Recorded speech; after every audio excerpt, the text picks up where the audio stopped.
এত নীতি দীর্ঘ আলোচনা আপনাদের সামনে তুলে ধরলাম। আল্লাহ বলেন, ইন্নাল্লাহা ইয়া'মুরু বিল আদল, আমি রব্বুল আলামিন তোমাদেরকে নির্দেশ প্রদান করলাম তোমরা দুনিয়াতে ন্যায় কাজ করবা, ওয়াল ইহসান এবং মানুষদেরকে দয়া করবা, ওয়া ইতাইযিল কুরবা নিকট আত্মীয় যারা থাকবে তাদের সাথে সুসম্পর্ক রাখবা, তাদের অসুবিধার ভিতরে তোমরা তাদেরকে সাহায্য করবা। আমরা অনেক সময় আত্মীয়তার সাথে সম্পর্ক নষ্ট করে ফেলি। মামাতো ভাই, খালাতো ভাই, ফুফাতো ভাই, জ্যাঠাতো ভাই, আত্মীয় স্বজন, চাচাতো ভাই, এদের সাথে সম্পর্ক দূর করে ফেলি, দূরে চলে যাই, শুনে চলে আসি। আল্লাহ কোরআনে বললেন না, ওয়া ইতাইযিল কুরবা, তোমরা নিকট আত্মীয় যারা থাকবে তাদের সাথে সুসম্পর্ক রাখবা, আত্মীয়তার বন্ধন তোমরা মজবুত রাখবা। আল্লাহ নবী বলতেন, উম্মত যারা আত্মীয়তার বন্ধনকে ছিন্ন করে দেয়, আমার রব আমার আল্লাহ তার সাথে সম্পর্ক ছিন্ন করে দেয়, আমি নবীর সাথেও তার কোনো সম্পর্ক থাকে না। যারা আত্মীয়তার সম্পর্ক ছিন্ন করে, আমি রসুলের সাথে তার কোনো সম্পর্ক থাকে না। এই জন্য ছেলে মেয়ের তালাক হওয়ার আগে 100 বার চিন্তা করবেন। এই আপনাদেরকে বলতেছি, ছেলে মেয়ের ডিভোর্স হওয়ার আগে 100 বার চিন্তা করবেন যে কি সর্বনাশ করতেছি। আমাদের দেশের কিছু নারী পুরুষ আছে, মেয়েরা ছেলেরা তালাক হইলে করে খুশি হয়, ওরা চিন্তা করে আরো উস্কাই দেয় যে তালাক হয়ে যায়। পৃথিবীর নিকৃষ্ট মানুষ হচ্ছে এই মানুষ যে বিবাহের বন্ধনকে সম্পর্ককে নষ্ট করে। এটা পৃথিবীর নিকৃষ্ট মানুষ। ও মানুষের জাতি না, ও শিল কুত্তা হইলে ভালো হইতো, ও মানুষ হইতে পারে না। এই কথা মনে রাখবেন। আত্মীয়তার সম্পর্ক যে নষ্ট করে, আল্লাহ এবং তার রাসূল বলতেছেন আমরা তার সাথে সম্পর্ক নষ্ট করি, আমরা তার সাথে সম্পর্ক রাখি না। এই জন্য তালাক হওয়ার আগে, ডিভোর্স, ছেলে মেয়ে ডিভোর্স হওয়ার আগে আপনারা অনেক চিন্তা করবেন, অনেক চিন্তা। যে কোনো মূল্যে তাদেরকে একবারে মেসিং করে দেওয়ার চেষ্টা করবেন, হাজার চেষ্টা করবেন, লক্ষ চেষ্টা করবেন তাদেরকে মেসিং করে দেওয়া, মিলমিশ করে দেওয়া। এটা মনে রাখবেন, কোনো মতেই যেন তালাক না হয়। একটা মেয়ে এবং ছেলের মধ্যে তালাক হইলে সবচেয়ে বেশি খুশি হয় শয়তান, সবচেয়ে বেশি বেজার হয় আল্লাহ। এই জন্য ছেলে মেয়ের কোন রকম যাতে তালাক না হয় এটা মনে রাখবেন। হাজার চেষ্টা করবেন তাদেরকে মেসিং করে দেওয়া, মিলমিশ করে দেওয়ার জন্য। আল্লাহ রাসূল বলেন, উম্মত কিয়ামত অনুষ্ঠিত হবে, কিন্তু কিয়ামতের আগে তালাকের সংখ্যা প্রচুর পরিমাণে বাড়বে। এত পরিমাণে তালাকের সংখ্যা বাড়বে যে তালাকের সংখ্যা এত পরিমাণে হবে, যখন অধিক পরিমাণে তালাক বাড়তে থাকবে তখন তোমরা কিয়ামতের জন্য অপেক্ষা করতে থাকবে। নবী বললেন, ওয়ামাতুস সালাহ, মানুষ নামাজকে হত্যা করবে, তখন বুঝবা কিয়ামতের জন্য অপেক্ষা করতে থাকবে। আগের যুগের রাজা বাদশারা নামাজের প্রথম কাতারে দাঁড়াইতো, এই জন্য তারা শাহী মসজিদ নির্মাণ করত, জায়গায় জায়গায় বড় বড় মসজিদ নির্মাণ করতো। আপনি বাংলাদেশে দেখবেন যত জমিদার ছিল মুসলিম জমিদার, প্রত্যেকেই তাদের নিজস্ব এলাকাতে, বাড়িতে, জমিদারিতে সুন্দর করে প্রাসাদের মতো মসজিদ নির্মাণ করতো। তারা ওই মসজিদে নিজেরা নামাজ পড়তো। ওই মসজিদের ইমাম যারা ছিলেন তারা তৎকালীন সময়ের বড় বড় আলেম ওলামা থাকতেন, এবং আলেম ওলামারা রাজা বাদশাদেরকে নসিহত করতেন, পরামর্শ দিতেন। পৃথিবীর কোনো আলেম রাজা বাদশা হইতো না, আপনি দেখাইতে পারবেন না। পৃথিবীর কোন আলেম রাষ্ট্রপ্রধান হয়েছে আমার জানা নেই, আমার জানা নেই। ইমাম, চার ইমাম, ইমাম আবু হানিফা, ইমাম শাফি, ইমাম মালিক, ইমাম বুখারী, ইমাম হাকিম, ইমাম মুসলিম, ইমাম তিরমিজি, ইমাম আবু দাউদ, ইমাম ইবনে মাজাহ, এরপরে যদি ইমাম ইরাকি, ইমাম ইজ্জুদ্দিন, ইমাম মোল্লা আলী কারি, ইমাম হযরত সুয়ুতি, ইমাম হযরত আসকালানি, ইমাম কাসতালানি, পৃথিবীর বড় বড় বড় বড় মুহাদ্দিস যারা ছিলেন তারা কেউ রাষ্ট্রপ্রধান ছিলেন না। আপনি যদি যত ওলি সুফি দেখবেন কেউ রাষ্ট্রপ্রধান ছিল না, তারা রাষ্ট্র চালাইতেন না, বরং রাষ্ট্রের প্রধানরা তাদের কাছ থেকে পরামর্শ নিতেন, তাদের কাছ থেকে দোয়া নিতেন, এবং রাষ্ট্রের প্রধানরা তাদের পরামর্শ অনুযায়ী রাষ্ট্র পরিচালনা করতেন। একসাথে বলবেন না মারহাবা? আমি পৃথিবীর কোন বিশ্ববিখ্যাত আলেম, পীর বা শাইখ ওলি আল্লাহ যারা ছিলেন তাদেরকে রাষ্ট্র চালাইতে দেখিনি, আমি ইতিহাসে পাইনি। ইতিহাসে পাইনি, শুধু 4 সাহাবী। 4 সাহাবী। রাসূল বলতেন আল খেলাফাতু সালাসুনা সানা, খেলাফত 30 বছর চলবে, এরপরে আর কোনো খেলাফত আসবে না, এরপরে মুলকিয়ত আসবে। আল খেলাফাতু সালাসুনা সানা, সহিহ বুখারীর হাদিস। নবী বলতেন খেলাফত 30 বছর হবে। এই বাচ্চাদেরকে একটু তাড়িয়ে দেন তো। হ্যাঁ,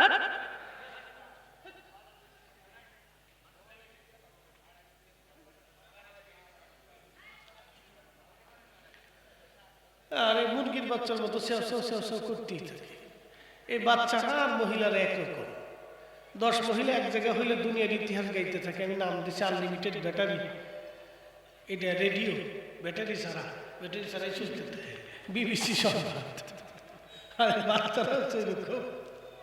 বাপরে বাপ, এত কথা ফেটের ভিতরে যাচ্ছে, খালি বড় গাইতেই থাকে। একসাথে বলি না আল্লাহু আকবার।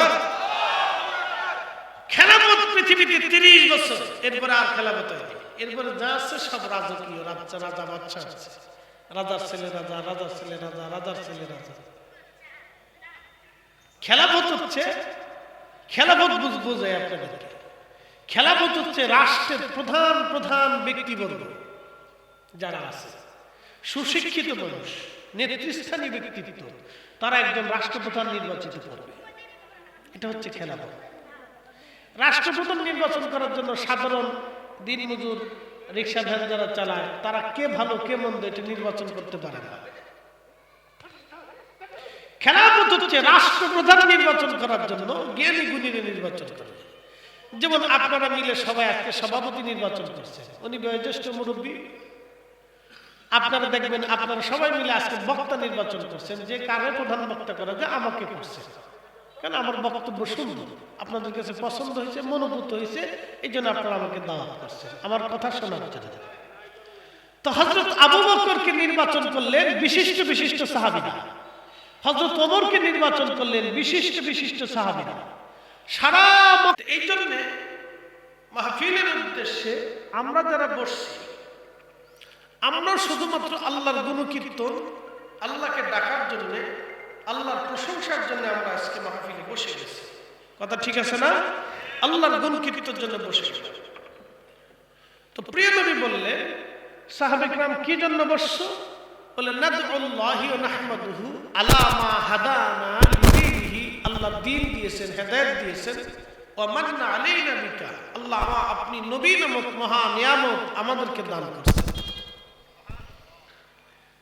প্রিয় উপস্থিতি, প্রিয় নবীজি তখনই সাহাবীদেরকে বললেন, সাহাবীরা রে, তোমরা কি শুধু এই উদ্দেশ্যে বইছো না অন্য কোনো উদ্দেশ্য আছে? তোমরা বলো। সাহাবীরা বললেন, ইয়া রাসূলুল্লাহ, কসম করে বলি আমাদের আর কোনো উদ্দেশ্য নাই। তখন নবীজি বললেন, সাহাবীরা রে, তোমাদেরকে অবিশ্বাস করতেছি, বিষয়টা এরকম না, তোমাদেরকে অস্বীকার করতেছি, বিষয়টা এরকম না। সাহাবীরা তোমরা শুনে রাখো, ফাতানি জিবরিল আলাইহিস সালাম, জিবরিল আমার কাছে এসেছিল, ফাখবিরনি, আমাকে খবর দিয়ে গেল, তোমাদের এই মজলিসখানা দেখার পরে আল্লাহর কাছে এত ভালো লাগতেছে। আমার আল্লাহ বললেন, ইউবাহিমুকুমুল মালায়েকা, সমস্ত ফেরেশতাদের সামনে আমার আল্লাহ তোমাদের এই মজলিসখানা নিয়ে আমার আল্লাহ অহংকার করতেছে, গর্ব করতেছে। বলেন সুবহানাল্লাহ। আচ্ছা, আজকের মাহফিল হচ্ছে মুগগাঁও পশ্চিমপাড়া জামে মসজিদের উদ্যোগে। মাহফিল কি শুধু মুগগাঁওতে হয় না আর অন্য জায়গায় হয়? অন্য জায়গায় হয়, কোথাও মাদ্রাসার ছাত্রদের দস্তারবন্দি উপলক্ষে, কোথাও কবরস্থানের উন্নয়ন প্রকল্পে, কোথাও মাদ্রাসার বার্ষিক মাহফিল, কোথাও এলাকার যুবকদের কর্তৃক মাহফিল, কোথাও কোনো এক অমুক সংগঠন কর্তৃক মাহফিল, কোথাও কোনো ব্যক্তি কর্তৃক মাহফিল। এরকম সারা বাংলাদেশে, ভারত উপমহাদেশে, পাকিস্তানে, বাংলাদেশে বিভিন্ন জায়গায় এরকম অনেক মাহফিল হতে থাকে। হাজার হাজার হাজার হাজার মাহফিল প্রত্যেক বছরে শীতের সময় হতে থাকে। এই প্রত্যেকটা মাহফিল দেখে নবীজি বলতেছেন ইউবাহিকুমুল মালায়েকা, সমস্ত ফেরেশতাদের সামনে আল্লাহ গর্ব করে, অহংকার করে।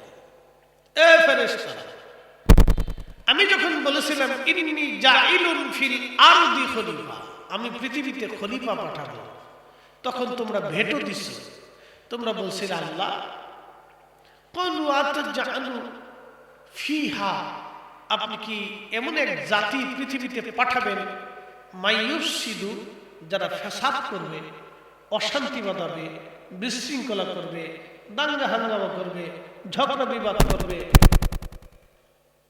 আপনি কি এই জাতি পৃথিবীতে পাঠাবেন যারা ফাসাদ বাঁধাবে, বিশৃঙ্খলা অশান্তি সৃষ্টি করবে, ওয়াসফিকুদ দিমা, আর তারা রক্তপাত করবে, খুন খারাপি করবে, হত্যা করবে, মাথা ফাটাফাটি করবে? আল্লাহ, আপনি কি এই জাতি পৃথিবীতে পাঠাবেন যারা মাথা ফাটাফাটি করবে, রক্তপাত করবে? ফেরেশতাদের কিন্তু আপত্তি ছিল যে তারা নামাজ পড়বে না, এটা রোজা রাখবে না, এটা হজ করবে না। ফেরেশতাদের মূল আপত্তি ছিল তারা ফিতনা ফাসাদ করে। এই জন্য সমাজে যারা ফিতনা ফাসাদ করে বুঝবেন তারা নিকৃষ্ট, এবং সমাজের ভিতরে যারা অশান্তি বিশৃঙ্খলা তৈরি করে বুঝবেন তারা নিকৃষ্ট। সে যত বড় নামাজি হোক বুঝবেন এটা নিকৃষ্ট, সে যেই লোকই হোক বুঝবেন এটা নিকৃষ্ট, যারা সমাজে ফিতনা ফাসাদ তৈরি করে। প্রিয় উপস্থিতি, আল্লাহর নবী কুরআনুল কারীমের ভিতরে আমার আল্লাহ কোরআন শরীফে বললেন ইন্নাল্লাহা ইয়া'মুরু বিল আদলি ওয়াল ইহসানি ওয়া ইতা'i যিল কুরবা ওয়া ইয়ানহা আনিল ফাহশাই ওয়াল মুনকারি ওয়াল বাগই ইয়া'iদুকুম লাআল্লাকুম তাযাক্কারুন।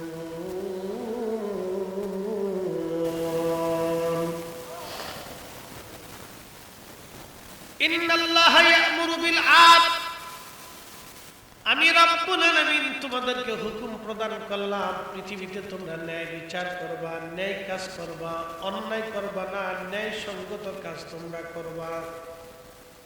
তোমরা অন্যায় করবা না, ন্যায় কাজ করবা। আমি হুকুম দিলাম তোমরা ন্যায় কাজ করবা, ন্যায় প্রতিষ্ঠিত করবা। অপরায়ত আল্লাহ বলেন ওয়াল আসরি ইন্নাল ইনসানা লাফি খুসর। রব্বুল আলামিন বললেন সময়ের কসম করে বলি, সময়ের কসম করে বলি, মানুষগুলি মহা ভুলের মধ্যে আছে, মহা ক্ষতির মধ্যে আছে। সমস্ত মানুষ ভুলের মধ্যে আছে, ক্ষতির মধ্যে আছে। যে ক্ষতি, যে ভুল হবে মহা ভুল, মহা ক্ষতি। সমস্ত মানুষগুলি ভুলের মধ্যে আছে। আমার রব, আমার আল্লাহ বলতেছেন সময়ের কসম করি, আমি আল্লাহ সময়ের কসম করতেছি যে মানুষগুলি মহা ভুলের মধ্যে আছে। একটু মনোযোগ দিন তো, মানুষের জীবনে পৃথিবীর সময় কি কারোর জন্য অপেক্ষা করে? কখনো করে না। এই যে দেখেন ছোট্ট বাচ্চাটা দেখতে সুন্দর, এরপরে ছোট্ট শিশু থেকে কৈশোর, কৈশোর থেকে বালক, বালক থেকে যুবক, যুবক থেকে আপনি যদি দেখেন তাহলে বৃদ্ধ। মানুষের শরীরে স্বাস্থ্য, চেহারা, বয়স এটা ধরে রাখতে পারে না। এটা মানুষের নিয়ন্ত্রণে নেই, এটা আল্লাহর নিয়ন্ত্রণে। সময় পৃথিবীর কেউ ধরে রাখতে পারে না। আপনি বাতাস ধরে রাখতে পারেন, একটা ফুটবলের ভিতর বাতাস ধরে এনে ফুটবলটাকে ফুলিয়ে রাখছেন, বাতাসটাকে ভিতরে ধরে রাখছেন, কিন্তু সময়টাকে আপনি হাজার কোটি মানুষ চেষ্টা করলেও সময়টাকে ধরে রাখতে পারবেন না। এই জন্য রব্বে কারীম সময়ের কসম করতেছি, আমি সেই সময়ের কসম করতেছি। ইন্নাল ইনসানা লাফি খুস, মানুষগুলি ভুলের মধ্যে আছে, ক্ষতির মধ্যে আছে।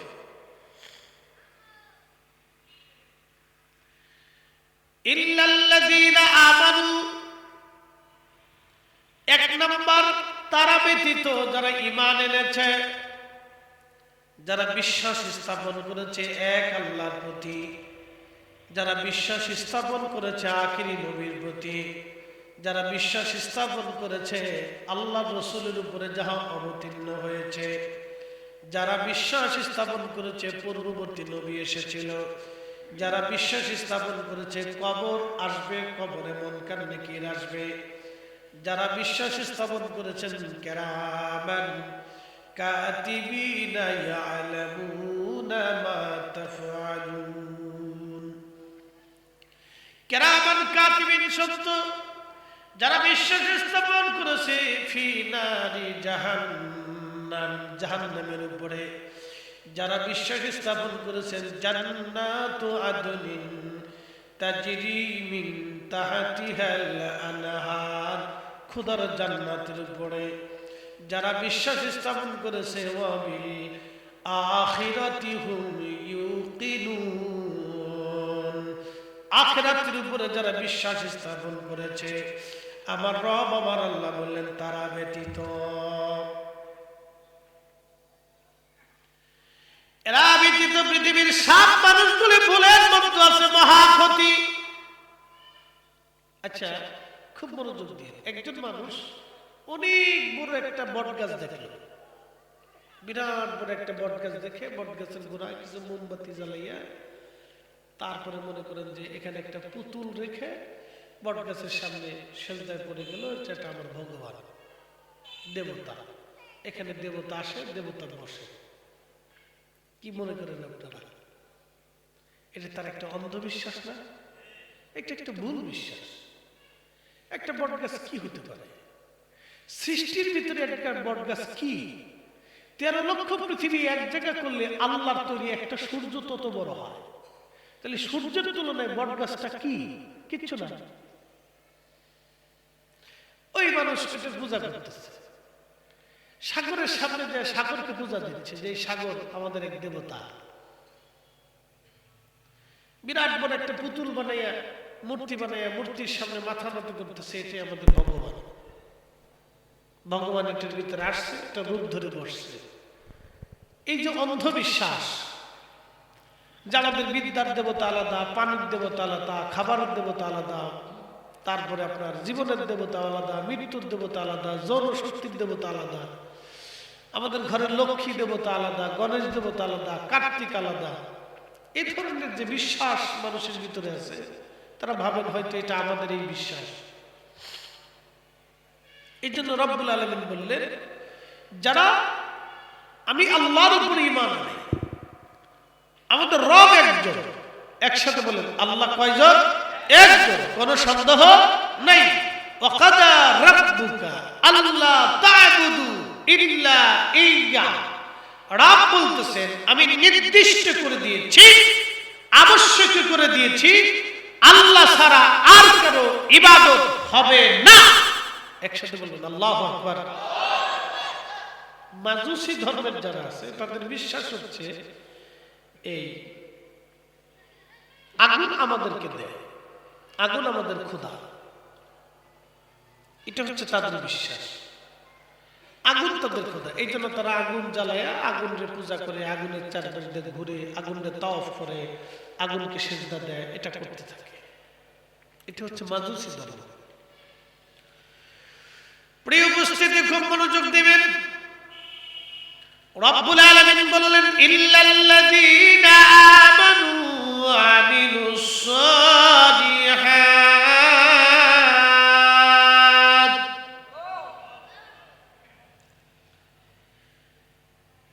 এক নম্বর যারা ঈমান এনেছে তারা ব্যতীত সব মানুষগুলি ভুলের মধ্যে আছে। 2 নম্বর ঈমান আনার পরে যারা আমল করেছে, আমল ব্যতীত যত মানুষ আছে ভুলের মধ্যে আছে। নেক কাজ ব্যতীত যত মানুষ আছে সব মানুষ ভুলের মধ্যে আছে। নেক কাজ ব্যতীত যত মানুষ আছে সব মানুষগুলি ভুলের মধ্যে আছে।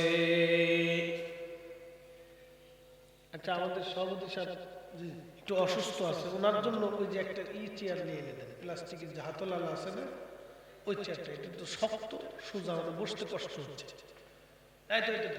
ঠিক আছে, এটা নিয়ে আসেন। এগুলো খেয়াল করতে হয়, শক্ত চেয়ারে সবাই বসতে পারে না, সোজা হয়ে বসে থাকতে হয়, কষ্ট হচ্ছে। একটু দুরূদ পড়ি। আল্লাহুম্মা সাল্লি আলা, হ্যাঁ এই তো ঠিক আছে, এই বসে এই বরাবর ওয়ালা আলি সাইয়্যিদিনা আল্লাহুম্মা সাল্লি আলা সাইয়্যিদিনা মাওলানা মুহাম্মদ ওয়ালা আলি সাইয়্যিদিনা।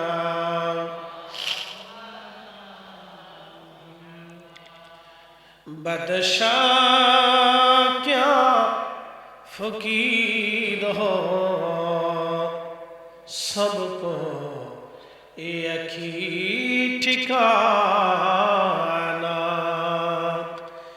बादशाह क्या फकीर हो, सबको एक ही ठिकाना। প্রিয় উপস্থিতি, এক নম্বর যারা ঈমান এনেছে, দুই নম্বর ঈমান অনুযায়ী যারা আমল করেছে, নেক কাজ করেছে, তারা ব্যতীত সব মানুষ ভুলের মধ্যে আছে। নেক কাজ ব্যতীত যত মানুষ আছে সবাই ভুলের মধ্যে আছে। এখন এক নম্বরে আল্লাহর যতগুলি ফরজ আছে, এই ফরজ আমলগুলি অবশ্যই আপনাকে আদায় করতে হবে। 5 ওয়াক্ত নামাজ, মাহে রমজানের রোজা, সামর্থ্য থাকলে হজ, এবং যদি আপনার উপরে যাকাত ফরজ হয় তাহলে যাকাত দেওয়া। এই ফরজ ইবাদতগুলি এইগুলিকে অবশ্যই আপনার জীবনে আদায় করতে হবে। এটা হলো নেক কাজের প্রথম ধাপ। দ্বিতীয় ধাপ হচ্ছে নওয়াফিল, অতিরিক্ত। এই অতিরিক্ত যে কাজগুলি আছে, যেমন কিছু সুন্নতে জায়েদা আছে, আপনি ইচ্ছা করলে পড়তেও পারেন, নতুবা ছেড়েও দিতে পারেন। ঠিক আছে, ইচ্ছা করলে এই সুন্নত কাজ করতেও পারেন, নতুবা ছেড়ে দিতে পারেন। যেমন আজকের মাহফিল করে, এটা ফরজ ছিল না, আজকেরটা করতেই হবে এমন কোনো ফরজ না, কিন্তু আপনারা এসেছেন, এই আসার কারণে এটার নাম হচ্ছে নওয়াফিল। বাড়িতে মাঝে মধ্যে মিলাদ মাহফিল দেন, জিকিরের মাহফিল দেন, কোরআন খতম দেন, ইচ্ছা করলে করতেও পারেন, নাও করতে পারেন, কিন্তু আন-নওয়াফিল করলে আন-নওয়াফিল অতিরিক্ত। এই আন-নওয়াফিলটাকে আমরা বানিয়েছি বেদাত। আমাদের মূল সমস্যা হচ্ছে এখানে, এই আন-নওয়াফিলটাকে আমরা বানিয়েছি বেদাত। অতিরিক্ত ইবাদতটাকে আমরা বলতেছি বেদাত। এটা বন্ধ করে দাও। এটা বন্ধ করে সমাজের কোনো উপকার হয়নি। আমি আপনাকে একটু বুঝাই। বাবা মরে গেছে, মা মরে গেছে, সন্তানের দায়িত্ব হচ্ছে বাবা মার জন্য দোয়া করা। এখন ধরে প্রত্যেক সন্তান কি 100% বাবা মার খেদমত আদায় করতে পারে? আমি পারছি, আমি পারিনি, আপনিও পারেন। বলে হুজুর কেন পারেন নাই? কাজের ব্যস্ততায়, জীবনের প্রয়োজনে আমরা যখন কাজে কর্মে থাকি তখন মার খেদমত করার, বাবার খেদমত করার সুযোগ আমাদের হয় নাই। কেন হয় নাই? দেখেন, একটা মা আপনার পিছনে 25 বছর সময় দিছে। আমি বুঝাই আপনাকে। আপনার কাপড় ধুয়ে দিছে, বিছানার কাপড় ধুয়ে দিছে, আপনার জন্য রান্না বান্না করছে, আপনি কি খাবেন, কোনটা পছন্দ করেন, মা কিন্তু বাইসে বেছে আপনার খাওয়াইছে। কথা ঠিক আছে না? প্রত্যেক মা প্রত্যেক সন্তানকে বেছে বেছে খাওয়াইছে। আমার ছেলে এটা পছন্দ করে না, আমার মেয়েটা এটা পছন্দ করে না, এটা খাইতে পারে না, তো মা বাইসে বেছে আপনার খাওয়াইছে। যেটা খাইতে পারেন নাই সেটা মা নিজে খাইছে, ভালোটা আপনার খাওয়াইছে। এইভাবে মিনিমাম 25 বছর আপনার পিছনে মা সময় দিছে। বিনিময়ে আপনি 25 দিনও মার এইভাবে খেদমত করেন নাই। কোনোদিন মার কাপড় ধুয়ে দেন নাই, মার বিছানা ঠিক করে দেন নাই, মার বিছানা পরিষ্কার করেন নাই, মার বাথরুম পরিষ্কার করে দেন নাই, এই মার রান্না বান্না করে দেন নাই, মা কি পছন্দ করে, কোন খাবার খাবে সেটা আপনি খাওয়ান নাই, তো কি খেদমত করছেন? আমার কথার যুক্তি আছে না? এইভাবে খেদমত না করলে তাহলে বাবা মার খেদমত কি আদায় হলো? দুটো ওষুধ কিনে দিয়ে এক বেলা ডাক্তার দেখে, দুই বেলা খাবার খাওয়াই কি খেদমত হয়ে গেল? 25 বছর মা আপনাকে যেভাবে লালন করছে, আপনি যদি 25 দিনও মা বাবাকে ওইভাবে লালন করতে পারতেন, তাও বলতে পারতেন যে না আমি 25 দিন হলেও করছি, পারেন না। এই খেদমতটা হযরত ওয়াসাল কারণী করছিলেন, করার কারণে তিনি মুস্তাজাবাতুদ দাওয়া হয়ে গেছেন। আল্লাহ রাসূল বলতেন, উম্মত আমার ওয়াইস আল্লাহর কাছে যা বলবে আল্লাহ তাই দিবে। একসাথে বলবেন আল্লাহু আকবার। না না, আরো জোরে বলেন। হযরত ওমরকে বলেন, ওমর রে, যদি ওয়াইসাল কারণী সাক্ষাৎ পাও তো তিনি নিজের মাগফিরাতের জন্য দোয়া চেয়ে নিন। হযরত ওমর রাসূল করিমের এই কথাটা মানার জন্য তিনি তার জীবনের শেষ হজ করতেছে, তাওয়াফ চলতেছে। হজের সময় যে ফরজ তাওয়াফ হয়, আরাফা থেকে এসে, মুজদালিফা থেকে এসে, এরপরে মিনার থেকে এসে, এই 3 দিনের ভিতরে ফরজ তাওয়াফ করতে হয়। তো হযরত ওমর তাওয়াফ করতেছিলেন। তাওয়াফরত অবস্থায় হযরত ওমর সমস্ত হাজীদেরকে বললেন, তোমরা ইয়ামানের হাজী ব্যতীত যারা আছো সবাই বসে পড়ো, দাঁড়াও। সমস্ত হাজীরা বসে পড়ল। কয়েকজন হাজী দাঁড়ায় রয়েছে। তোমরা কি ইয়ামানি? বলে হ্যাঁ। তোমাদের মধ্যে কর্ণের অধিবাসী ছাড়া আর সবাই বসে পড়ো।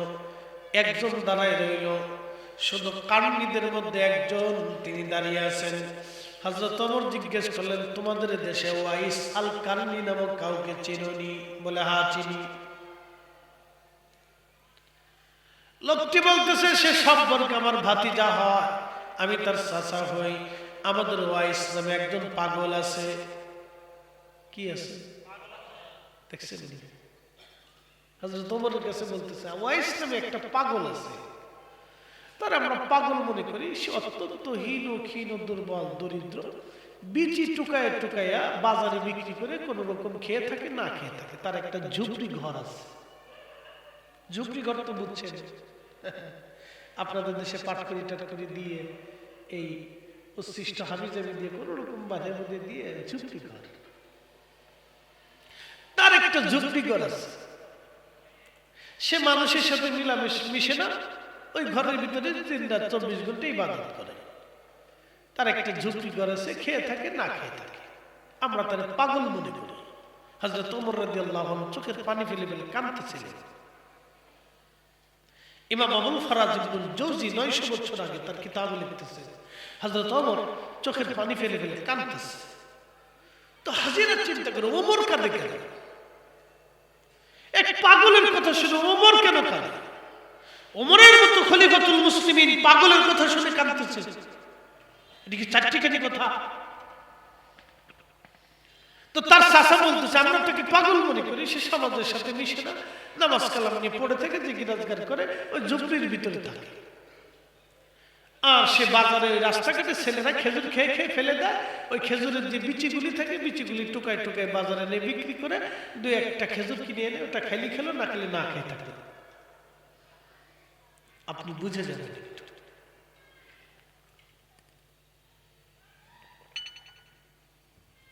আপনি একটু বুঝে যান। আল্লাহু আকবার। তোমার কাঁদতেছে। লোকেরা বলল, খালিফা কাঁদেন কেন? বলে, হ্যাঁ আল্লাহর বান্দারা, তোমরা জানো না আমি এই লোকটাকে খুঁজতেছি। এই লোকের মর্যাদা কি? হযরত ওমর বলেন, এই লোকের প্রশংসা আমার নবীর জবান থেকে নবী করে গেছে। একসাথে বলবেন আল্লাহু আকবার। দেখি চারটিখানি কথা যে রাসূল তার প্রশংসা করেছে, রাসূল তার পবিত্র জবান দিয়ে তার প্রশংসা করেছে। এ লোকেরা, হাজিরা, আমার রাসূল বলে গেছে, হে ওমর, যদি কোনোদিন তার সাক্ষাৎ পাও তো তার কাছ থেকে তুমি মাগফিরাতের দোয়া চেয়ে নিও, আর আমার গুনাহগার উম্মতের জন্য দোয়া করতে বলো, কারণ আমার ওয়াইস দোয়া করতে দেরি হবে, আল্লাহর দরবারে মঞ্জুর হতে দেরি হবে না। আল্লাহু আকবার। আপনি দেখেন, একটা ঝুপড়ি ঘরের ভিতরে এক পাগল, তার দোয়াটা আসমানে কেমন করে কবুল হয়। এই জন্য সুন্দর চেহারা হলেই সে বড় আলেম হয় না, সুন্দর চেহারা হলেই বুজুর্গ হয় না, সুন্দর পোশাক হলেই বুজুর্গ হয় না, অনেক হাদিস জানলেই বুজুর্গ হয় না, অনেক বড় মুফাসসির হলেই বুজুর্গ হয় না, অনেক বড় ডক্টর হলেই বুজুর্গ হয় না। বুজুর্গি হলো তাকওয়াতে, আল্লাহর ভয়ে। কথা বল ঠিক কিনা? রিকশাওয়ালা, দিন মজুর, সাধারণ ব্যক্তি যার ছেড়ে ফোটা ফোটা কাপড় চোপড় দেখতে পারেন, তার ভিতরে যদি তাকওয়া থাকে, আল্লাহ বলছেন সে আমার কাছে শ্রেষ্ঠ। আমি বাচ্চা চিনি না, ধনী চিনি না, দরিদ্র চিনি না, একমাত্র রাব্বি কারীমের দরবারে বৈষম্য নাই, আমার রাসূলের দরবারে বৈষম্য নাই, সব জায়গায় বৈষম্য আছে। আমার রাসূলের দরবারে একটা জায়গা হবে, ইশকে রাসূল যার আছে রাসূলের দরবারে তার জায়গা হবে। আল্লাহর দরবারে তাকওয়া যার বেশি হবে, আল্লাহর দরবারে তার জায়গা হবে। সিহারা টেহারা দেখে, লেখাপড়া দেখে, অনেক স্টাডি দেখে, সার্টিফিকেট দেখে, বিরাট বড় জমিদারি দেখে, নেতা সর্দার মাতব্বর, চেয়ারম্যান, এমপি, মন্ত্রী, মিনিস্টার, এইগুলো দেখে আল্লাহ কোনো ফয়সালা করবে না। ফরিদি সাহেব বিরাট বড় বক্তা, অনেক সুন্দর ওয়াজ করে, এইগুলি দেখে আল্লাহ কোনো ফয়সালা নেই।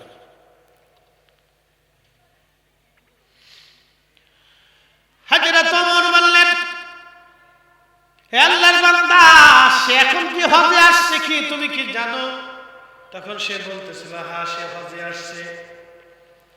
হযরত ওমর বললেন, তাহলে বলো কোথায় গেলে তাকে পাওয়া যাবে, কোন জায়গায় গেলে তাকে পাওয়া যাবে?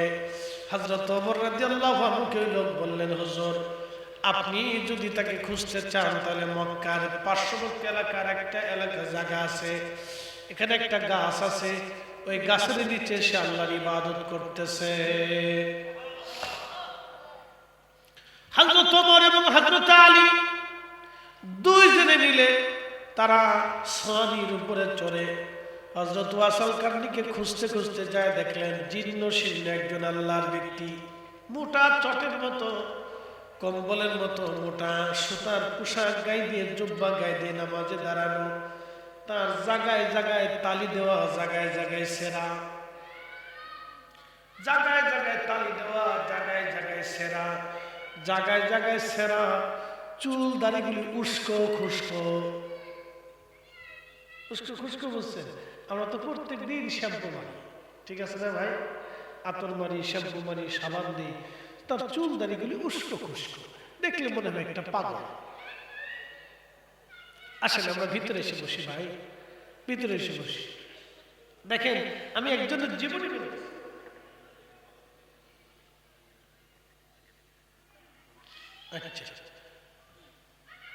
আমরা ভিতরে এসে বসি।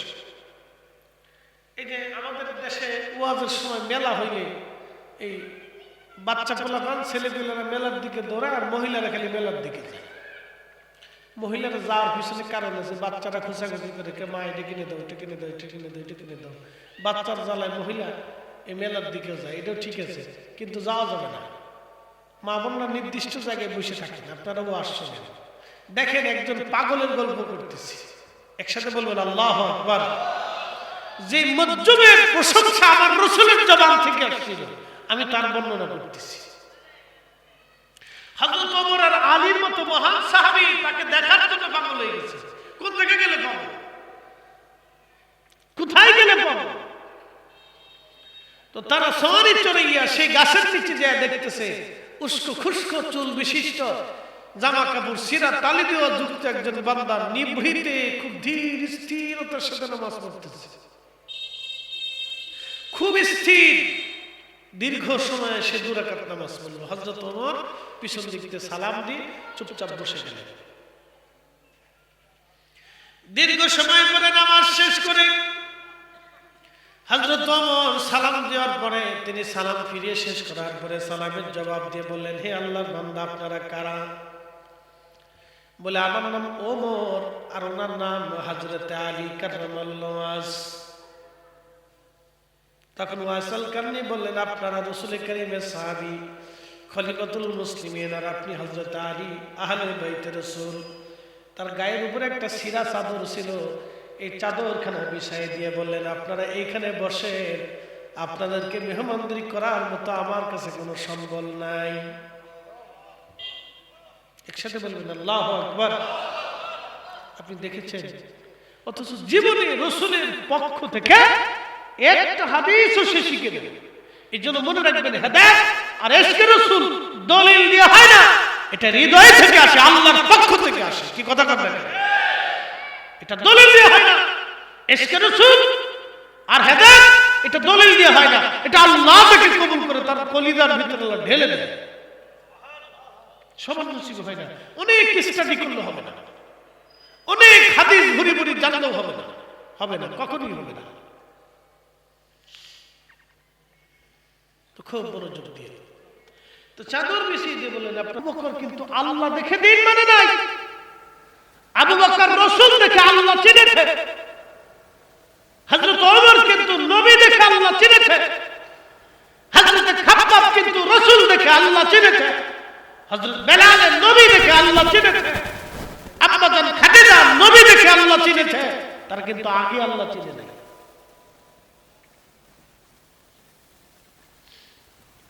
আম্মা জান খাদিজাতুল কুবরা রাসূল করিমকে ব্যবসার দায়িত্ব দিলেন।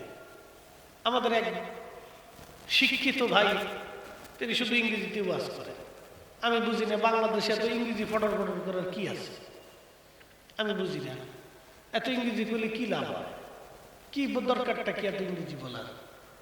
আমাদের যে দেশের অধিকাংশ মানুষ ইংরেজি বোঝে না, তো ওটা বলার দরকারটা কি? আচ্ছা বলুন, অসুবিধা নেই। তিনি বলতে বলতে বলতে বলতে বলে ফেলছেন যে আম্মা জান খাদিজাতুল কুবরার স্টাফ ছিলেন রাসূল করিম, কর্মচারী ছিলেন। আচ্ছা, উনি এখানে কর্মচারীর জায়গা যদি বলতেন যে আল্লাহ রাসূল আম্মা জান খাদিজাতুল কুবরার ব্যবসায়ের ম্যানেজিং ডিরেক্টর ছিলেন, তাহলে কিন্তু আর কোনো ঝগড়া নেই। কি কথা ঠিক আছে না? ভাষার ভিতরে তারতম্য আছে না? কথার ভিতরে দিয়ে ঝগড়া বাঁধে, কথা দিয়ে ঝগড়া ছাড়ে।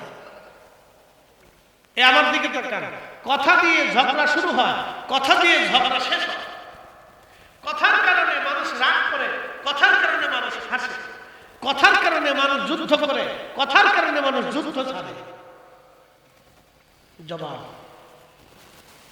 এই জন্য রাসূল করিম বললেন, তুমি যদি তোমার এই জবানের নিরাপত্তা দিতে পারো, তাহলে আমি তোমাকে বেহেশতের নিরাপত্তা দিয়ে দেব। একসাথে বলবেন আল্লাহু আকবার। উনি যদি স্টাফের জায়গায় ম্যানেজিং ডিরেক্টর বলতেন, তাহলে আর কোনো ঝামেলা নেই। রাসূল কি আদতে স্টাফ ছিলেন? কখনোই না। আম্মা জান রাসূল করিমকে তার ব্যবসায়ের প্রধান নির্বাচিত করলেন। প্রধান মানে কি? Managing director.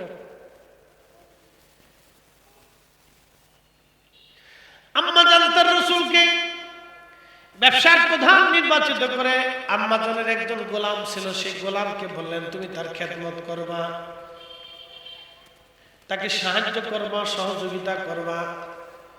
আল্লাহর নবী হচ্ছেন আম্মা জান খাদিজাতুল কুবরার ম্যানেজিং ডিরেক্টর, ব্যবসার ম্যানেজিং ডিরেক্টর হলেন। তুমুল পরিমাণে ব্যবসায় লাভবান হয়ে আমার নবীজি মদিনাতুল মুনাওয়ারায় ফিরে চলে আসলেন, মক্কাতুল মুকাররমায় ফিরে চলে আসলেন। মক্কা নগরে যখন ফিরে আসলেন, ফিরে আসার পরে তখন ওই যে গোলাম নবীজির সাথে পাঠানো হয়েছিল, ওই গোলাম এসে আম্মা জান খাদিজাকে বললেন, খাদিজা গো, আপনি আমারে এমন এক মালিকের সাথে পাঠিয়ে দিয়েছিলেন, আপনি যাকে ব্যবসার প্রধান করে নির্বাচিত করেছেন, এই মুহাম্মদ সাল্লাল্লাহু আলাইহি সাল্লাম সাধারণ কোনো যুবক না। একসাথে বলুন আল্লাহু আকবার। বলতেছে, খাদিজা, মালিক আমার, আপনি আমাকে যে যুবকের অধীনে করে দিয়েছিলেন মালিক, আমি সেই যুবক সম্পর্কে আপনাকে গোপন তথ্য দিচ্ছি। এই যুবক সাধারণ কোন যুবক না। আমি দেখেছি সে যখন মরুর রাস্তা দিয়ে হাঁটতো, তখন আকাশের মেঘ থেকে ছায়া দিত। রাস্তা হয়ে গেল জোরে বলেন।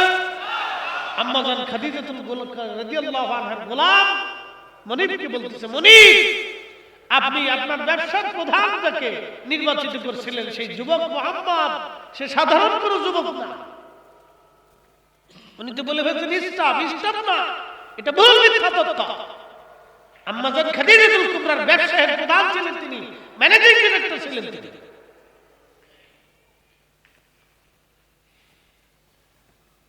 সারা বছর বলে পরে বলে ওয়াজ করে, তো কি পড়া জানি না।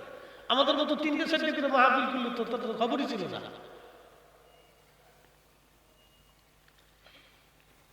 বুঝতে পারতেছেন, কালকে সিলেট থেকে 2টা প্রোগ্রাম সেরে এসে জুমা পড়েছি, জুমা পড়ে সেখানে মাগরিব ধরবো, এরপরে এশার পর আরেকটা ধরবো, রাত্রে আরেকটা ধরে কালকে আবার সিলেট যাবো। আমাদের মতো বেঘুমা থাকলে তো তাহলে ওয়াজ ডানে কোথায় চলে যেত, বামে কোথায় চলে যেত, আউযুবিল্লাহ বিসমিল্লাহ কোথায় থাকতো আল্লাহ জানে। আর আমরা বললে বলবো যে আপনি আমাদেরকে হিংসা করতেছেন। হিংসা করার কি আছে এখানে? আপনি রসুল সম্পর্কে ভুল তথ্য দিবেন আর আমরা কি তার জবাব কি মানুষকে বুঝাবো না, সঠিকটা বুঝাবো না? কি কথা কর না কেন? ঠিক আছে না? আপনি ভুল তথ্য দিলে তো আমাদের দায়িত্ব হচ্ছে সঠিকটা মানুষকে জানানো। কথা ঠিক আছে না? ওনাদের সাথে তো আমাদের ব্যক্তিগত কোনো আক্রোশ নেই। ওনার কাজ উনি করবেন, আমরার কাজ আমরা করবো। প্রত্যেক বক্তা যার যার দায়ী সে কাজ করবে, করুক, যার যার ইচ্ছা সে করুক, কিন্তু ভুল তথ্য দিলে তো হবে না। তখন এই গোলাম এসে বলতেছেন, ইয়ার অগমনী, আপনি যে যুবককে ব্যবসার প্রধান নির্বাচিত করছিলেন, আমি তার গোপন তথ্য শুনতেছি। শোনেন, সে গাছের নিচে বসলে গাছ সমস্ত ডালপালা দিয়ে তাকে ছায়া দিত। আরো জোরে বললেন আল্লাহু আকবার। তখন আম্মাজান খাদিজা বললেন, বলো কি, এটা তো নবী ছাড়া আর অন্য কারো নিদর্শন হতে পারে না। তখন আম্মাজান খাদিজাতুল কুবরা ওরাকে বিন নৌফলের কাছে জিজ্ঞেস করলেন। ওরাকে বিন নৌফল বললেন, হ্যাঁ, সে আখিরি নবী হবে। তখন আম্মাজান বললেন, তাহলে ওনার কদম ছাড়া যাবে না। তখন আম্মাজান প্রস্তাব দিলেন, ইয়া রাসূলুল্লাহ, ওগো মুহাম্মদ, আমি যদি মনে কিছু না করেন, নিজে সরাসরি প্রস্তাব দিতেছে, মনে কিছু না করলে আপনার স্ত্রী হিসেবে বাকি জীবনটা কাটাইতে চাই। একসাথে বলবেন আল্লাহু আকবার। আম্মাজান খাদিজা বুঝে বলছে তিনি আখিরি নবী। এই নবীর স্ত্রী হতে পারলে আমার জীবন সারা জীবনের জন্য ধন্য হয়ে যাবে। আল্লাহু আকবার, আল্লাহু আকবার। প্রিয় উপস্থিতি, হাজিরিন, খুব মনোযোগ দিয়ে কথাগুলি শুনবেন। আল্লাহর হাবিব রাসূল করিম সাল্লাল্লাহু আলাইহি ওয়াসাল্লাম হযরত ওয়াসাল কান্নির প্রশংসা করলেন। প্রিয় ভাই, মনোযোগ দিবেন। আল্লাহ বলেন, ওয়াল আসরি, সময়ের কসম করে বলতেছি, মানুষগুলি ভুলের মধ্যে আছে। ইল্লাল্লাযীনা আমানু, যারা ঈমান এনেছে, ওয়া আমিলুস সলিহাত, নেক আমল করেছে, ওয়া তাওয়াসাউ বিল হাক্কি ওয়া তাওয়াসাউ বিস সাবর, এবং যারা হকের জন্য সুপরামর্শ দিয়েছে, হকের কথা বলেছে, হকের জন্য সুপরামর্শ দিয়েছে। অর্থাৎ সত্যের জন্য, ন্যায়ের জন্য যারা একজন আর একজনকে পরামর্শ দিত, ন্যায় কাজ, ন্যায় সঙ্গত কাজ করার জন্য একজন আর একজনকে পরামর্শ দিত, নসিহত করত এবং সাহায্য করত, তারা ব্যতীত সব মানুষগুলি ভুলের মধ্যে আছে। অতাওয়াসাউ বিস সাবর, এবং সবরের পরামর্শ যারা দিত।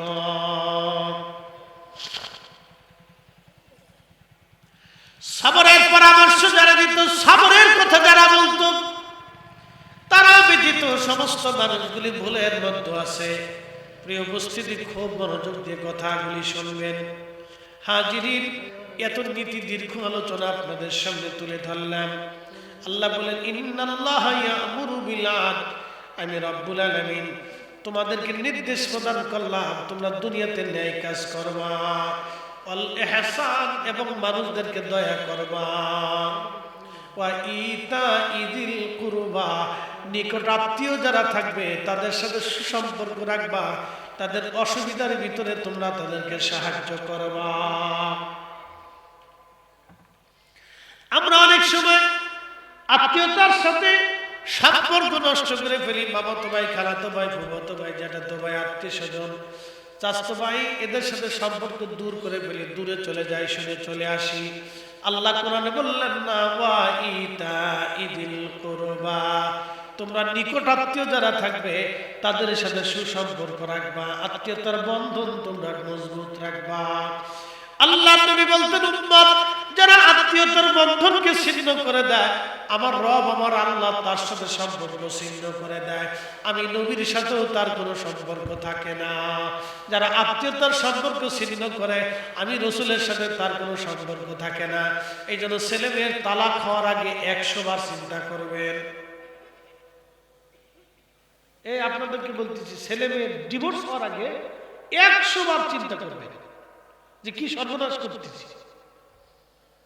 আমাদের দেশের কিছু নারী পুরুষ আছে, মেয়েরা ছেলেরা তালাক হইলে করে খুশি হয়, ওরা চিন্তা করে আরো উস্কাই দেয় যে তালাক হয়ে যায়।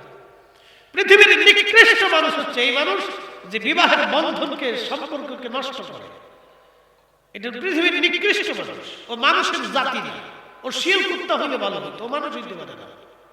এই কথা মনে রাখবেন। আত্মীয়তার সম্পর্ক যে নষ্ট করে, আল্লাহ এবং তার রাসূল বলতেছেন আমরা তার সাথে সম্পর্ক নষ্ট করি, আমরা তার সাথে সম্পর্ক রাখি না। এই জন্য তালাক হওয়ার আগে, ডিভোর্স, ছেলে মেয়ে ডিভোর্স হওয়ার আগে আপনারা অনেক চিন্তা করবেন, অনেক চিন্তা। যে কোনো মূল্যে তাদেরকে একবারে মেসিং করে দেওয়ার চেষ্টা করবেন, হাজার চেষ্টা করবেন, লক্ষ চেষ্টা করবেন তাদেরকে মেসিং করে দেওয়া, মিলমিশ করে দেওয়া। এটা মনে রাখবেন, কোন মতেই যেন তালাক না হয়। একটা মেয়ে এবং ছেলের মধ্যে তালাক হইলে সবচেয়ে বেশি খুশি হয় শয়তান, সবচেয়ে বেশি বেজার হয় আল্লাহ। এই জন্য ছেলে মেয়ের কোন রকম যাতে তালাক না হয় এটা মনে রাখবেন। হাজার চেষ্টা করবেন তাদেরকে মেসিং করে দেওয়া, মিলমিশ করে দেওয়ার জন্য। আল্লাহ রাসূল বলেন উম্মত কিয়ামত অনুষ্ঠিত হবে, কিন্তু কিয়ামতের আগে তালাকের সংখ্যা প্রচুর পরিমাণে বাড়বে। এত পরিমাণে তালাকের সংখ্যা বাড়বে যে তালাকের সংখ্যা এত পরিমাণে হবে, যখন অধিক পরিমাণে তালাক বাড়তে থাকবে তখন তোমরা কিয়ামতের জন্য অপেক্ষা করতে থাকবে। নবী বললেন ওয়ামাতুস সালাহ, মানুষ নামাজকে হত্যা করবে তখন বুঝবা কিয়ামতের জন্য অপেক্ষা করতে থাকবে। আগের যুগের রাজা বাদশারা নামাজের প্রথম কাতারে দাঁড়াইতো, এই জন্য তারা শাহী মসজিদ নির্মাণ করত, জায়গায় জায়গায় বড় বড় মসজিদ নির্মাণ করত। আপনি বাংলাদেশে দেখবেন যত জমিদার ছিল মুসলিম জমিদার, প্রত্যেকে তাদের নিজস্ব এলাকাতে বাড়িতে জমিদারিতে সুন্দর করে প্রাসাদের মতো মসজিদ নির্মাণ করত। তারা ওই মসজিদে নিজেরা নামাজ পড়তো। ওই মসজিদের ইমাম যারা ছিলেন তারা তৎকালীন সময়ের বড় বড় আলেম ওলামা থাকতেন, এবং আলেম ওলামারা রাজা বাদশাদেরকে নসিহত করতেন, পরামর্শ দিতেন। পৃথিবীর কোনো আলেম রাজা বাদশা হইতো না, আপনি দেখাইতে পারবেন না। পৃথিবীর কোন আলেম রাষ্ট্রপ্রধান হয়েছে আমার জানা নেই, আমার জানা নেই। ইমাম চার ইমাম, ইমাম আবু হানিফা, ইমাম শাফি, ইমাম মালিক, ইমাম বুখারী, ইমাম হাকিম, ইমাম মুসলিম, ইমাম তিরমিজি, ইমাম আবু দাউদ, ইমাম ইবনে মাজাহ, এরপরে যদি ইমাম ইরাকি, ইমাম ইজ্জুদ্দিন, ইমাম মোল্লা আলী কারি, ইমাম হযরত সুয়ুতি, ইমাম হযরত আসকালানি, ইমাম কাসতালানি, পৃথিবীর বড় বড় বড় বড় মুহাদ্দিস যারা ছিলেন তারা কেউ রাষ্ট্রপ্রধান ছিলেন না। আপনি যদি যত ওলি সুফি দেখবেন কেউ রাষ্ট্রপ্রধান ছিল না, তারা রাষ্ট্র চালাইতেন না, বরং রাষ্ট্রের প্রধানরা তাদের কাছ থেকে পরামর্শ নিতেন, তাদের কাছ থেকে দোয়া নিতেন, এবং রাষ্ট্রের প্রধানরা তাদের পরামর্শ অনুযায়ী রাষ্ট্র পরিচালনা করতেন। একসাথে বলবো না মারহাবা। আমি পৃথিবীর কোন বিশ্ববিখ্যাত আলেম, পীর বা শেখ ওলি আল্লাহ যারা ছিলেন তাদেরকে রাষ্ট্র চালাইতে দেখিনি, আমি ইতিহাসে পাইনি, ইতিহাসে পাইনি। শুধু চার সাহাবী, রাসূল বলতেন আল খেলাফত সালাসুনা সানা, খেলাফত 30 বছর চলবে, এরপরে আর কোনো খেলাফত আসবে না, এরপরে মুলকিয়ত আসবে। আল খেলাফত সালাসুনা সানা, সহিহ বুখারীর হাদিস। নবী বলতেন খেলাফত 30 বছর হবে। এই বাচ্চাদেরকে একটু তাড়িয়ে দেন তো।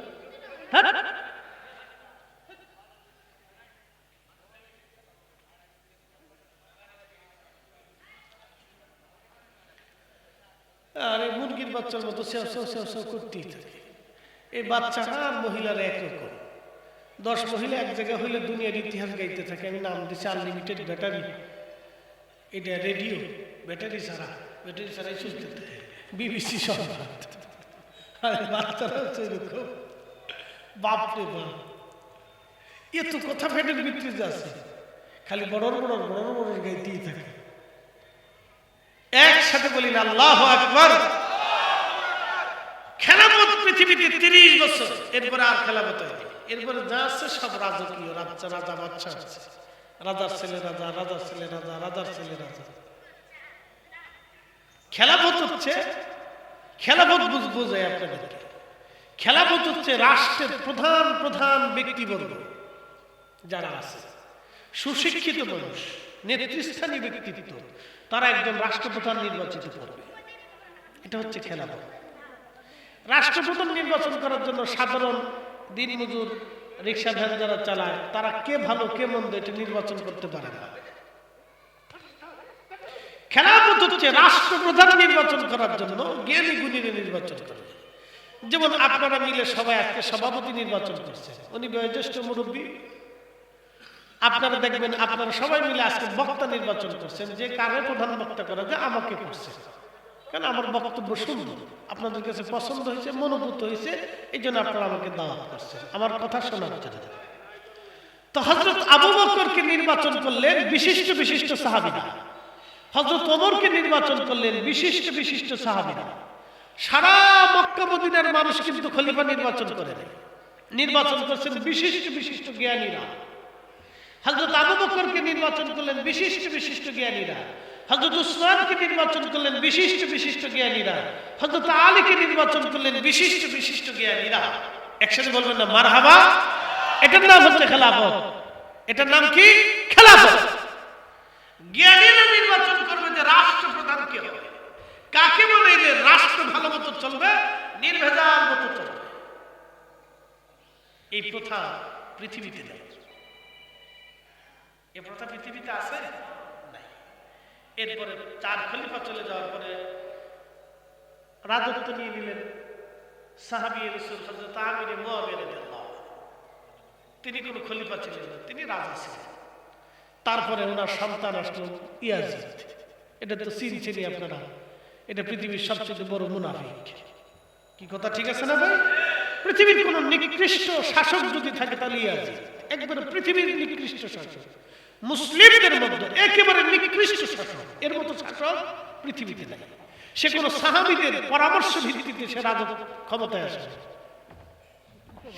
রাজার ছেলে রাজা, এরপরে তার ছেলে আসলো, এরপরে তার ছেলে, এরপরে তার ছেলে, এরপরে তার ছেলে, এরপরে তার ছেলে, এরপরে তার ছেলে, এরপরে উমাইয়া রাজত্ব শেষ হলো, এরপরে আব্বাসী আসলো, আব্বাসের ছেলের পরে ছেলে, ছেলের পরে ছেলে, ছেলের পরে ছেলে, এরপরে আব্বাসে চলে গেল, ফাতিমি আসলো, ছেলের পর ছেলে, ছেলের পর ছেলে, ছেলের পর ছেলে, সেলজুক আসলো, ছেলের পর ছেলে, ছেলের পর ছেলে, খারজুম আসলো, ছেলের পর ছেলে, ছেলের পর ছেলে, উসমানীয় সাম্রাজ্য আসলো, ছেলের পর ছেলে, ছেলের পর ছেলে, মুঘল সাম্রাজ্য আসলো, ছেলের পর ছেলে, ছেলের পর ছেলে, সালতানাত আসলো, ছেলের পর ছেলে, ছেলের পর ছেলে। পৃথিবীতে যত এম্পায়ার আসছে সব ছেলের পর ছেলে, ছেলের পর ছেলে, ছেলের পর ছেলে। রাসূলের সিদ্ধান্ত মোতাবেক সাহাবায়ে কেরামের নীতিতে খলিফা কোনোদিনও গঠন হয়নি।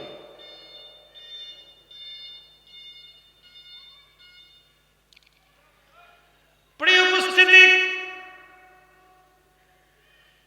এগুলি আপনাদেরকে নিয়ে সাধারণ মুক্তাসার আমি আপনাদেরকে ধারণা দিলাম। ভাই খুব মনোযোগ দিবেন।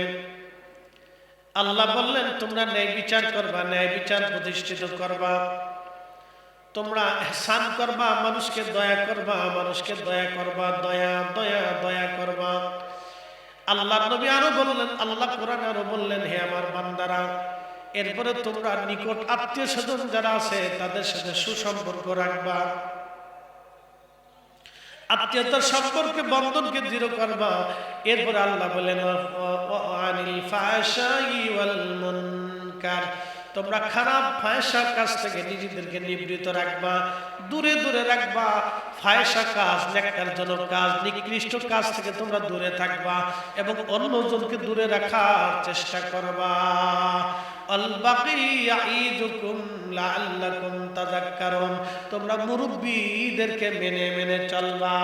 আমাদের সমাজে মুরব্বি মানা ভুলে গেছে, মুরব্বিদের কথা এখন কেউ মানতে চায় না, মুরব্বিদের কদর কমে গেছে, মুরব্বিদের সম্মান কমে গেছে। আগের যুগে মুরব্বিরা যা সিদ্ধান্ত নিত এটাই চূড়ান্ত সিদ্ধান্ত ছিল। কথা ঠিক আছে না? মুরব্বিদের সম্মান নষ্ট হয়ে যাচ্ছে। আল বাকি ইয়াইদুকুম লাআল্লাকুম তাযাক্কারুন, কোরআনে আল্লাহ আমাদেরকে কত সুন্দর করে শিক্ষা দিলেন। দেখেন, প্রথম ইন্নাল্লাহা ইয়া'মুরু বিল আদল, ন্যায় বিচার প্রতিষ্ঠিত করবা, ন্যায় কাজ করবা, ন্যায় কাজের জন্য উদ্বুদ্ধ করবা, অন্যায় কাজ করবা না। এরপর আল্লাহ বলেন ওয়াল ইহসান, তোমরা দয়া করবা, মানুষকে দয়া করবা, এতিমকে দয়া করবা, গরিবকে দয়া করবা, অসহায়কে দয়া করবা, অন্ধকে দয়া করবা, ল্যাংড়াকে দয়া করবা, ঋণীকে দয়া করবা, তোমরা মানুষকে দয়া করবা। এরপরে আল্লাহ রাব্বুল আলামিন বললেন ওয়া ইতাইদিল কুরবা, তোমরা আত্মীয়তার বন্ধনকে দৃঢ় করবা। আত্মীয়তার যদি দরিদ্র থাকে, অসহায় থাকে, পীড়িত থাকে, তাহলে তুমি আত্মীয়দের বাড়ি খাবার পৌঁছাবা, তাকে সাহায্য করবা। এগুলি আল্লাহ পাক আমাদেরকে শিখাইলেন হাতে কলমে, কোরআনে বলে বলে আল্লাহ শিখাইলেন। আল্লাহ রাসূল প্র্যাকটিক্যাল শিখাইলেন।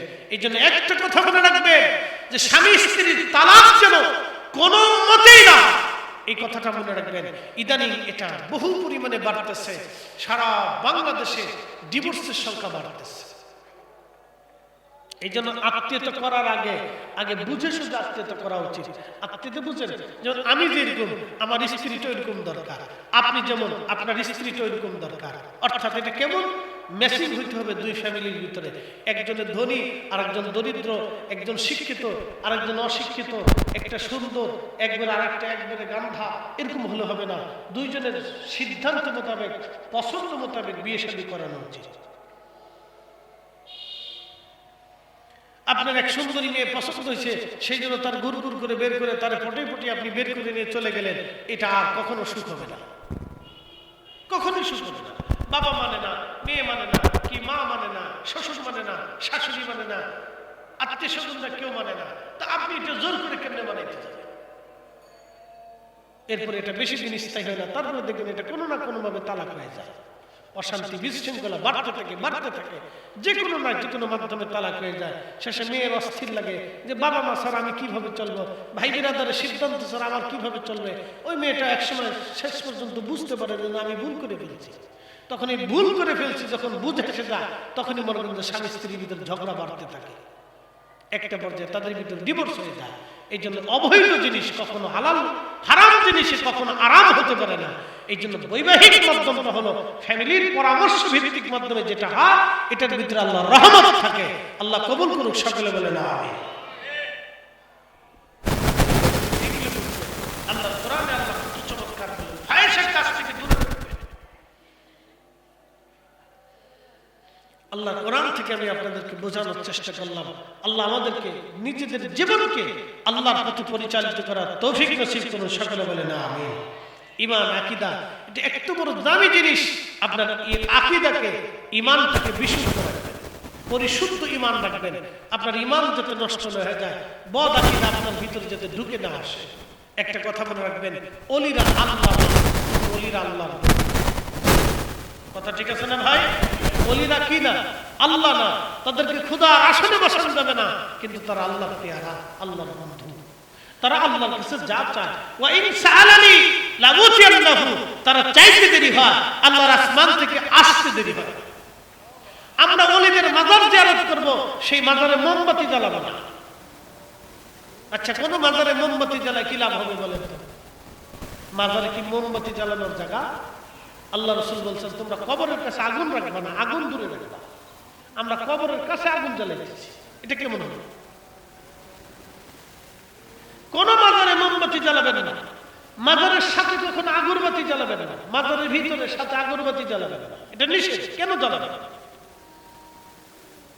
কেন দিবেন? মাজারে যাবেন, আদবের সাথে দাঁড়াবেন, আদবের সাথে জিয়ারত করবেন, দোয়া করবেন, চলে আসবেন, শেষ। আদবের সাথে দাঁড়াবেন, আদবের সাথে সূরা ফাতিহা পড়বেন, সূরা ইখলাস পড়বেন। আপনার যেই সূরাটা মনে হয়, যেই দুরূদটা ভালো লাগে, এটা তেলাওয়াত করে আপনি আল্লাহর ওলির জন্য এই সওয়াবগুলি তার রূহে বকশিশ করবেন, বকশিশ করে তাকে হাদিয়া দিবেন। তাকে এই নেক আমল যখন হাদিয়া দিবেন, তখন সে আপনার সাথে খুশি হবে। মোমবাতি জ্বালাইলে আপনার জন্য বদদোয়া করবে। কি কথা কন না? ওনার মাজারের কাছে মোমবাতি জ্বালালে কি করবে? বদদোয়া করবে। সে বদদোয়া করে, এই মানুষ, তুই আমার কবরের পাশে মোমবাতি জ্বালাস কেন? কিসের জন্য মোমবাতি জ্বালাস? কিসের জন্য আগরবাতি জ্বালাস? কিসের জন্য তুই আমার কবরে এসে সেজদা দিলি? আমি কি সেজদার মালিক? সেজদার মালিক তো আল্লাহ। কি কথা ঠিক আছে না ভাই? সেজদার মালিক কে? আল্লাহ। এটা আহলে সুন্নাত ওয়াল জামাতের কাজ না। আহলে সুন্নাত ওয়াল জামাতের কাজ হচ্ছে আমরা ওলিদের উসিলা মানি, ওলিদেরকে সম্মান করি, তাদেরকে ভালোবাসি, তাদের কবরের পাশে, মাজারের পাশে আমরা আদবের সাথে দাঁড়াবো। কথা ঠিক আছে না? কিসের সাথে দাঁড়াবো? আদবের সাথে দাঁড়াবো, দাঁড়াইয়া সূরা ফাতিহা থেকে, সূরা ইখলাস থেকে বা আপনার জানাশোনা সূরা থেকে তেলাওয়াত করবেন। দুরূদ শরীফ তেলাওয়াত করার পরে আপনি আল্লাহর দরবারে হাত বাড়াবেন।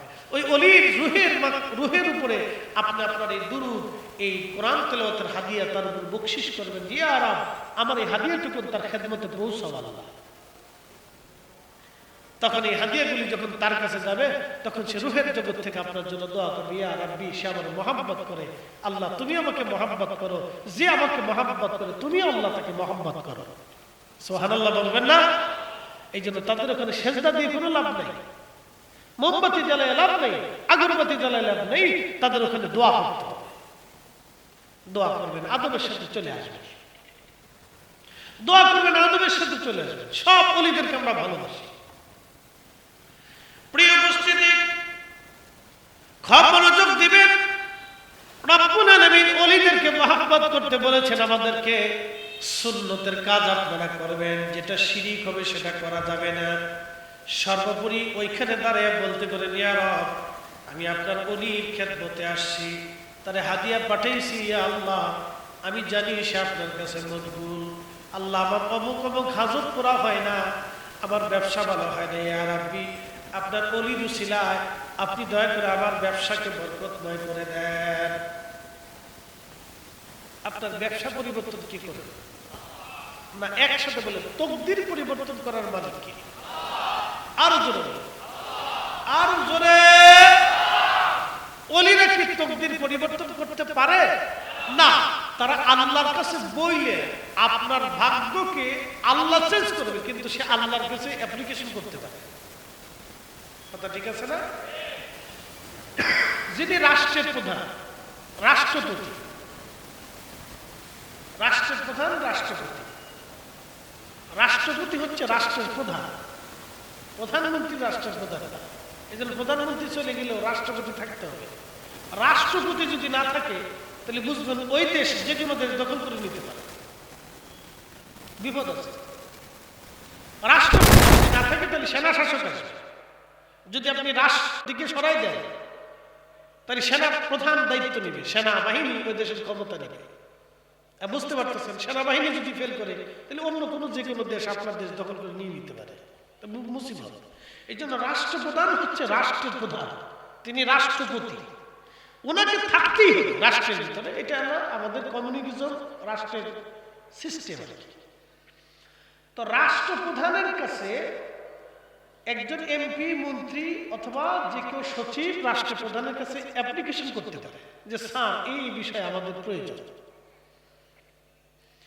ওই বিষয়টা চেঞ্জ করা না করাটা সেটা রাষ্ট্রপ্রধানের কাজ। আল্লাহ হচ্ছেন তামাম মুলকের মালিক। কুলিল্লাহুম্মা মালিকাল মুলক, সব কিছুর মালিক আল্লাহ। একসাথে বলি, কে? কে?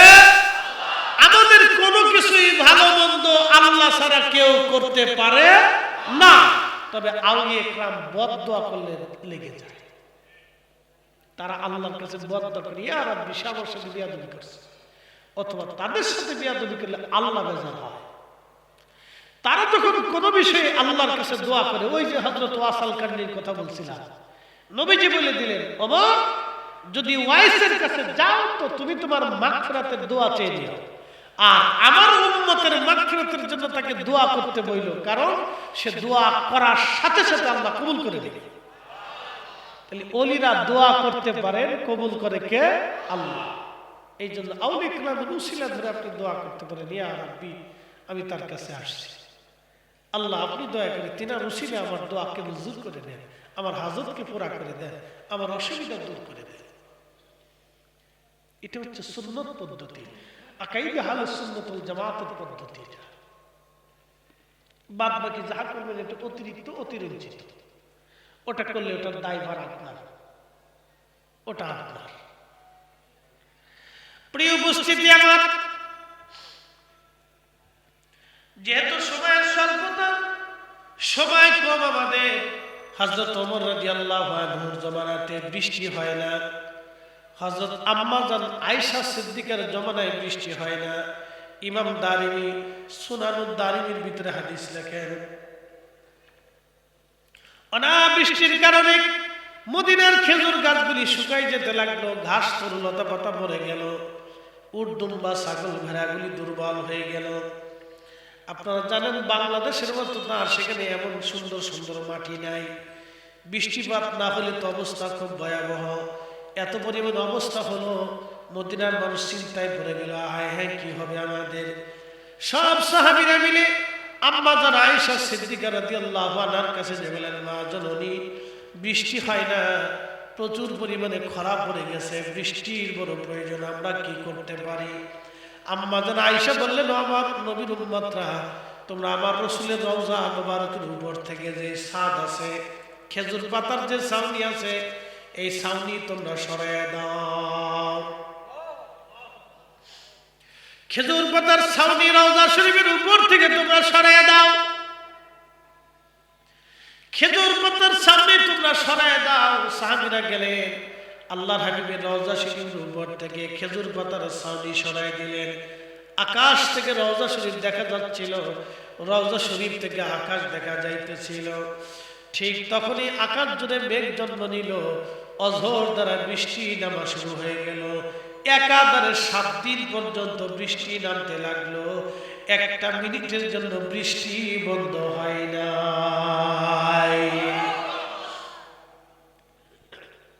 এত পরিমাণে বৃষ্টি হলো, মদিনা বৃষ্টিতে টইটুম্বুর হয়ে গেল।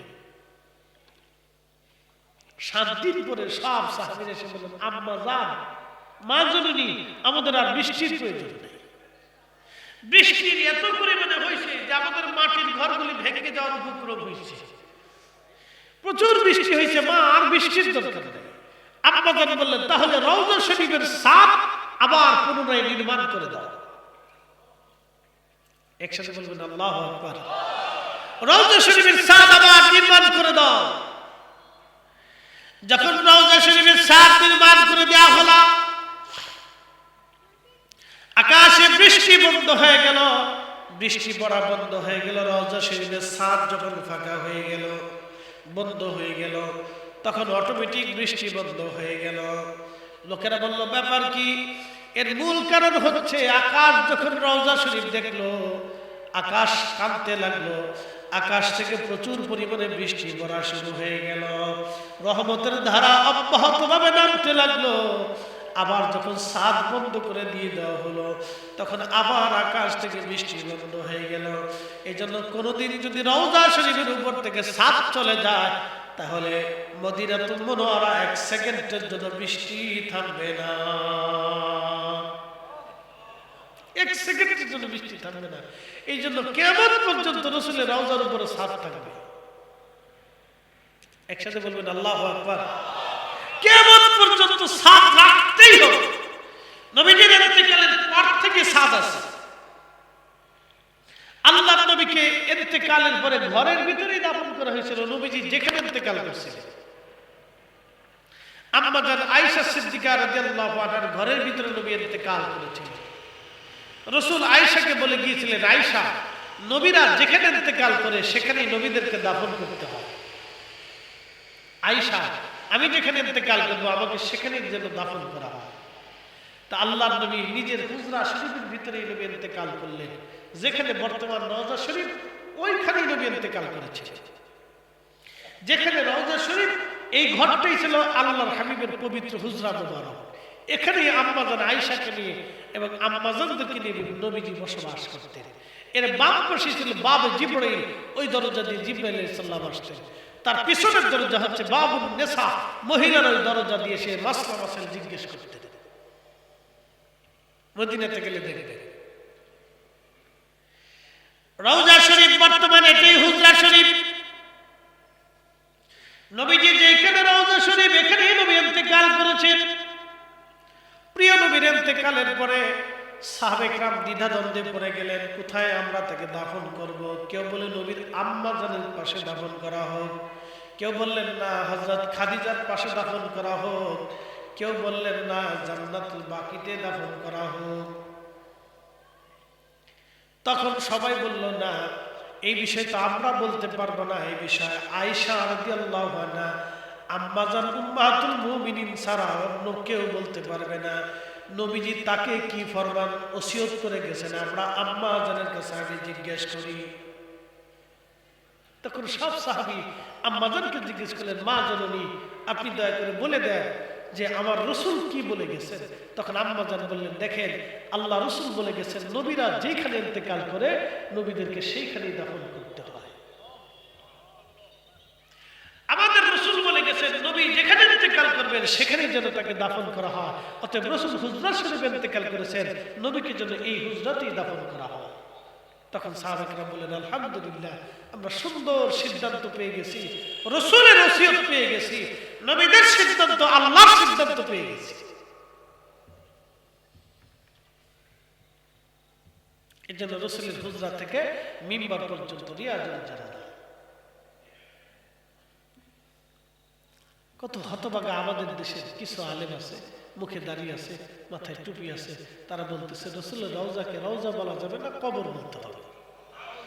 দেখবেন তারা ওয়াজে ওয়াজে বলে মাকবারাতুন নবী, মাকবারাতুন নবী, মাকবারাতুন নবী, মাকবারাতুন নবী, নবীর কবর, নবীর কবর। হ্যাঁ, এদের ওয়াজে শুনবেন আপনি, নবীর কবর। এটা কি বলছে আমি জানি না। শোনেন, মূল বিষয় হচ্ছে আদব থাকতে হবে, আদব থাকতে হবে। কথা ঠিক আছে না ভাই? আদব থাকতে হবে। আপনি যত বড় দামি হন, আপনার পিতা আসার পরে আপনাকে দাঁড়াইতেই হবে।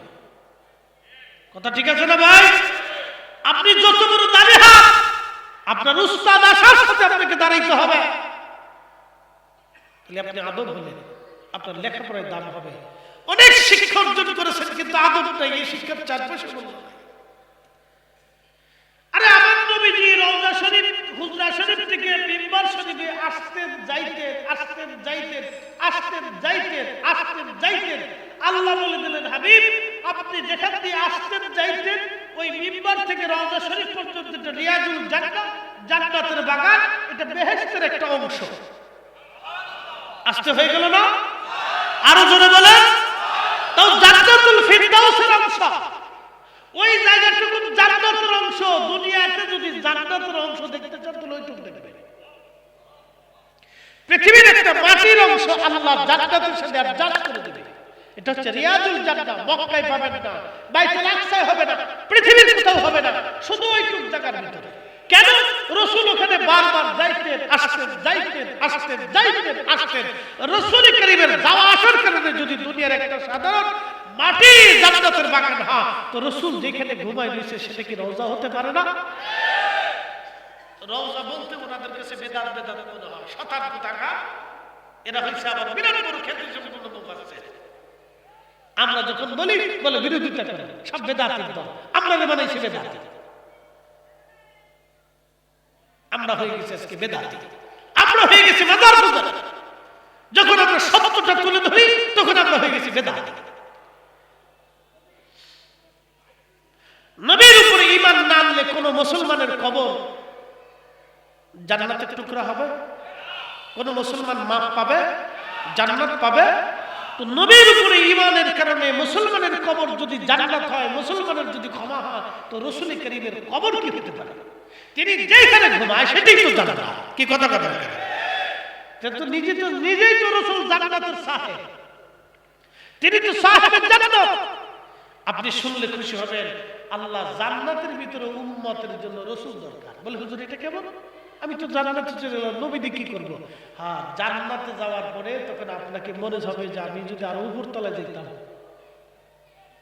আরো ভালোটা পাইতাম, তখন আপনাকে রাসূলের সিগনেচার লাগবে, ওইখানেও রাসূলের সুপারিশ লাগবে।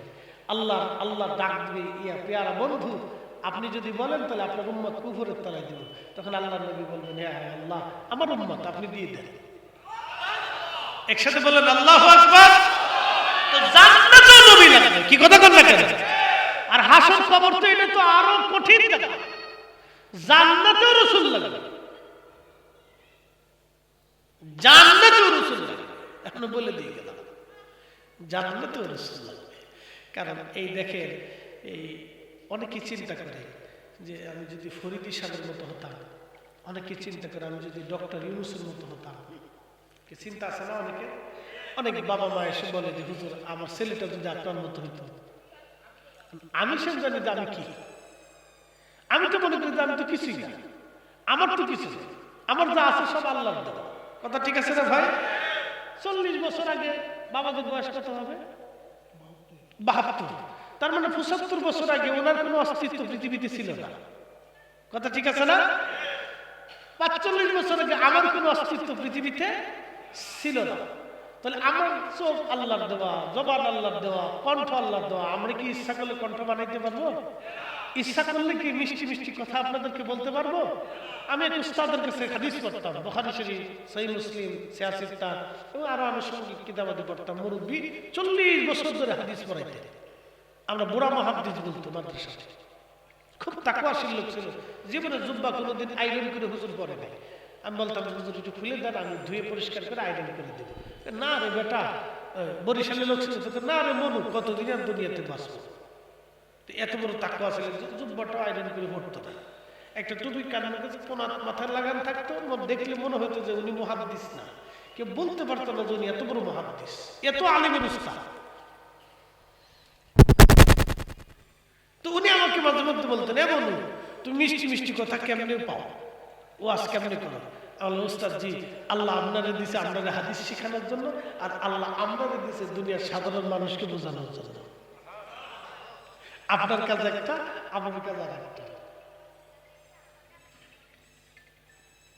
প্রিয় উপস্থিতি, যেহেতু